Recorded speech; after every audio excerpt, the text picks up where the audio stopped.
오늘 우리에게 주시는 하나님의 말씀은 갈라디아서 6장 1절에서 5절까지의 말씀입니다.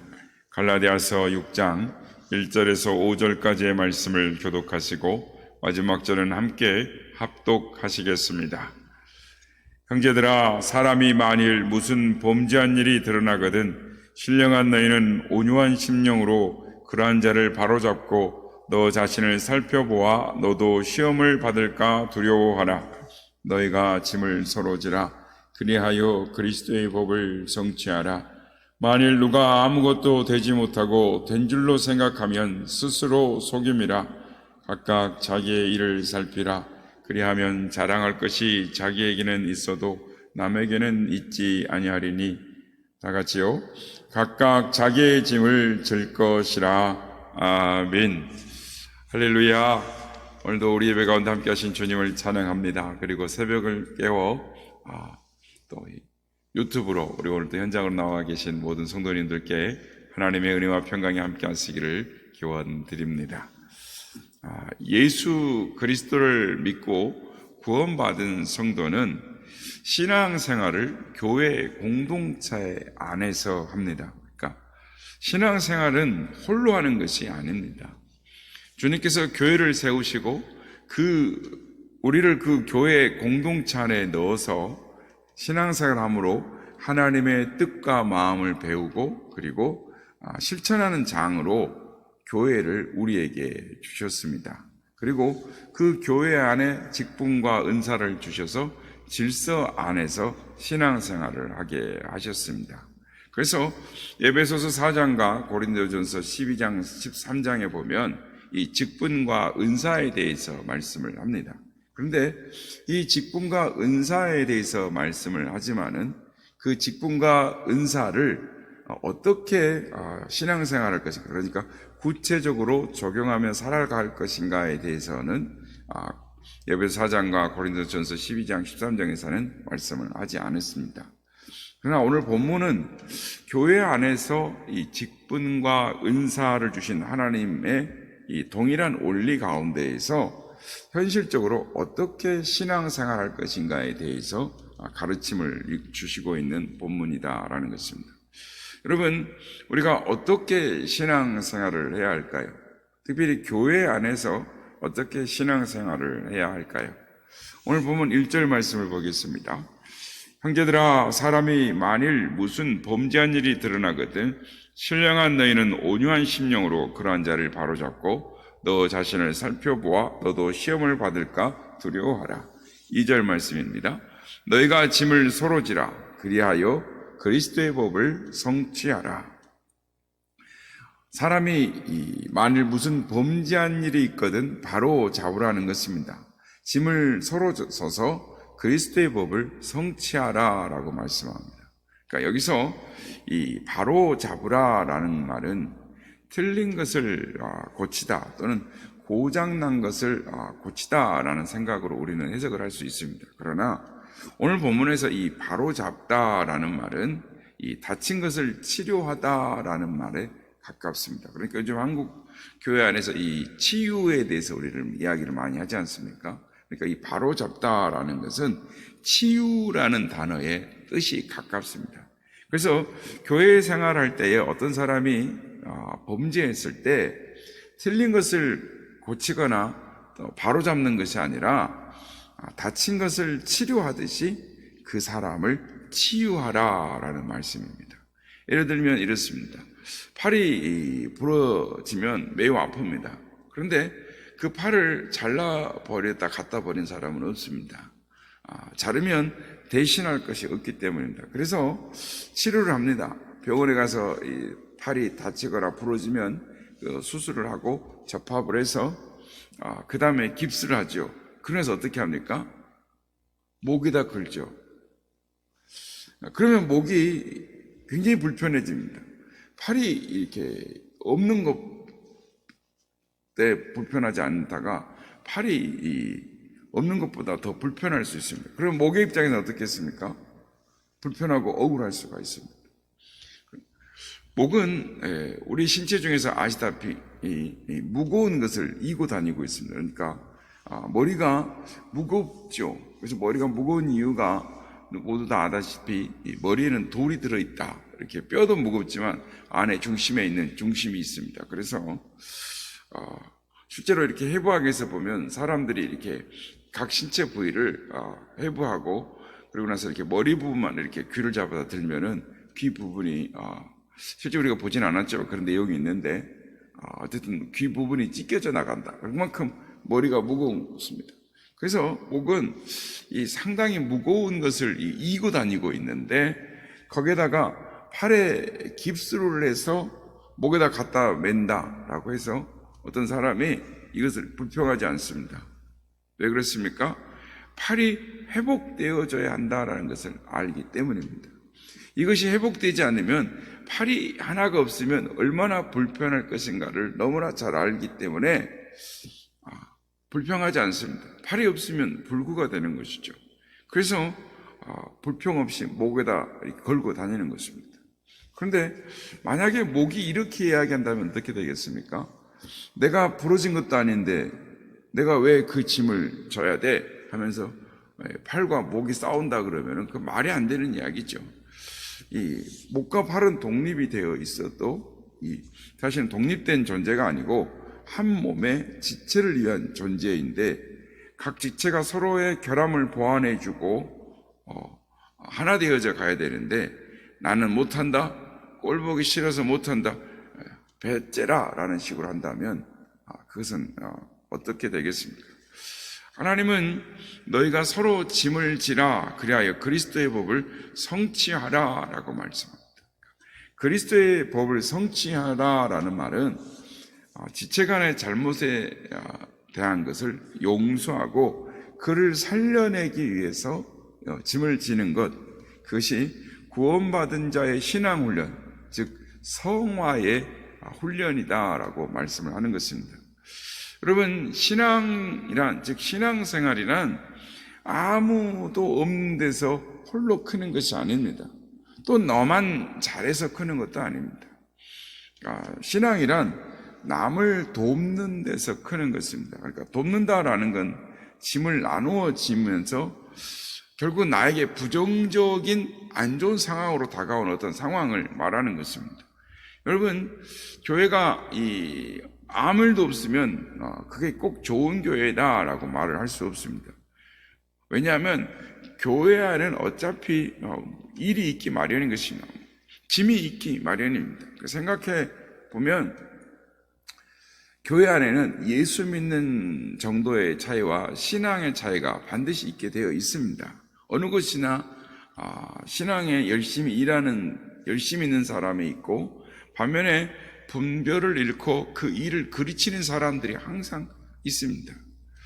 오늘 말씀은 이 모든 일에 대해서 서로 짐을 나눠줘야 한다라는 거 말씀합니다.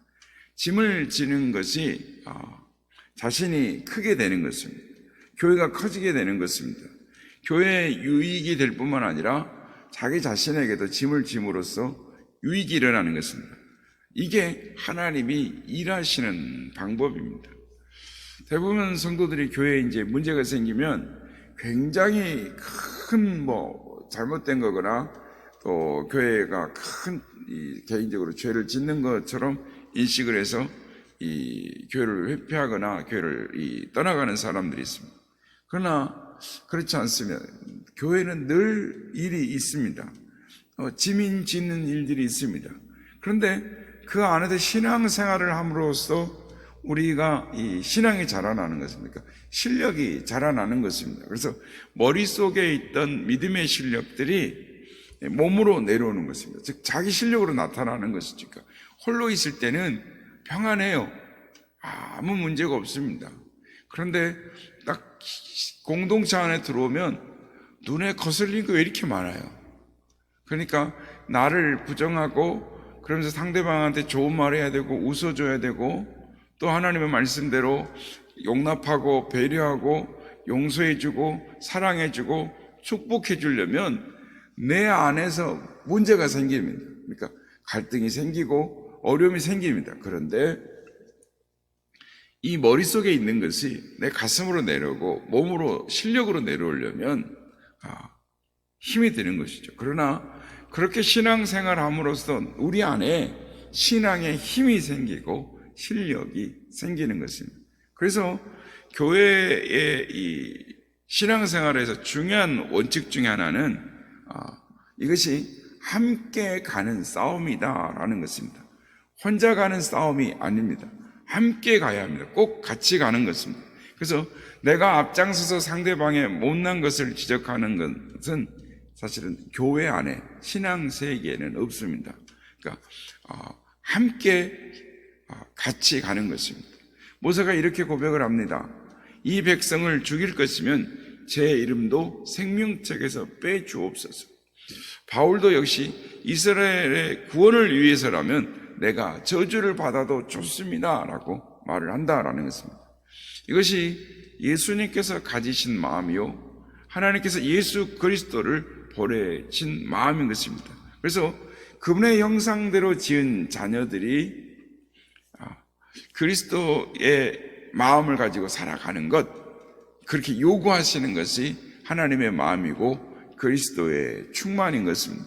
즉 이것이 신앙생활이다라는 것입니다. 그런데 우리는 이 더 결백하고 더 잘나고 더 쓸모 있는 것이 신앙의 중요한 목표이고 덕목인 것처럼 말을 합니다. 그러나 그렇지 않습니다. 그것은 세상이 우리에게 주는 가치이지 신앙의 가치는 언제나 이런 것들입니다. 한 알의 밀알이 땅에 떨어져 썩고 죽으면 열매를 맺는다라고 말씀합니다. 그러니까 이 팝콘이 튀는 것은 자기만 팡팡팡 튀어서 되는 것이 신앙생활이 아니라 서로 남을 섬기고 베풀어 주는 것, 그러니까 짐을 지는 것이 신앙생활이다라는 것입니다. 오늘 보면 3절에서 5절 말씀입니다. 만일 누가 아무것도 되지 못하고 된 줄로 생각하면 스스로 속임이라. 각각 자기의 일을 살피라. 그리하면 자랑할 것이 자기에게는 있어도 남에게는 있지 아니하리니 각각 자기의 짐을 질 것이라 라고 말씀합니다. 오늘 보면 갈라디아서 6장 1절에서 5절 말씀을 보면 이 짧은 구절 안에 이 서로 상반된 내용들이 계속 나타나고 있습니다. 그래서 모순된 내용처럼 보입니다. 무슨 말이냐면 2절에 보면 짐을 서로 지라 라고 말씀합니다. 그리고 나서 5절에 보면 어떻게 됩니까? 자기의 짐을 지라 라고 이렇게 말을 합니다. 상반되게 말을 합니다. 또 3절에 보면 아무것도 되지 못하고 된 줄로 생각하면 스스로 속임이라 라고 말씀을 하고 4절에는 뭐라고 합니까? 자랑할 것이 자기에게만 있고 남에게는 없다라고 말씀을 합니다. 그러니까 오늘 말씀을 조금만 생각해 보면 짐을 서로 지라라는 말은 이 약한 자를 돌보고 함께 가야 한다라는 차원에서 말하는 것입니다. 그리고 각각 이 자기 짐을 지라고 이야기하는 것은 자기 몫을 다하는 것이 몸 전체를 위하여 최선을 다하는 것이다, 책임이다 라고 말씀하는 것입니다. 다른 말로 말하면 다른 지체나 이 몸 전체를 간섭하고 참견하는 것 거기다 내다보지 말고 자신의 몫을 하는 것이 결국은 최고의 자세요, 책임을 다하는 것이다 라고 말씀하는 것입니다. 그러니까 팔이 다쳐서 목에 걸어야 하는데 목이 디스크에 걸리면 어떻게 목에다가 팔을 걸 수가 있겠습니까? 그러니까 목에 디스크가 걸리면 이걸 다리에 붙들어 맬 수가 없는 거죠. 팔이 지금, 그러니까 아무데나 걸 수가 없는 겁니다. 그래서 목이 제 역할을 해줘야 힘들긴 하죠. 그러나 팔을 걸 수가 있는 것이죠. 자기 자리를 튼튼히 지킴으로 비로소 남의 짐을 질 수 있다라는 것입니다. 목을 보고 팔을 대신하라고 하지는 않습니다. 목이 팔이 될 수도 없습니다. 그래서 자랑할 것이 자기밖에는 없다라는 것입니다. 그러니까 이제 이런 이야기들이 있죠. 어떤 사람이 교회가 이래서 되겠느냐, 우리나라 교계가 이래서 되겠느냐, 뭐 이런 듯 자신이 감당할 자신의 주제 넘는 이야기를 하게 되는 경우들이 있습니다. 그런데 성경의 관점으로 보면 그렇게 이야기하지 말고 대신에 11조 떼먹지 말고 주일 성수하고 자신의 겸손함을 위해서 기도하고 모든 사람이 그리스도의 사랑 안에서 은혜 받도록 기도하고 그리고 나가서 조용히 하는 삶, 즉 자기의 짐을 지는 것이 하나님이 맡기신 자리에서 하나님의 일을 하는 것이 올바른 일이다 라고 말씀하는 것입니다. 그런데 조금 이렇게 좀 덜 성숙되면 어떻게 되느냐, 아이들을 키울 때 이제 경험해 보셨을 겁니다. 큰 아이를 야단치면 작은 아이가 쫓아와서 어떻게 합니까?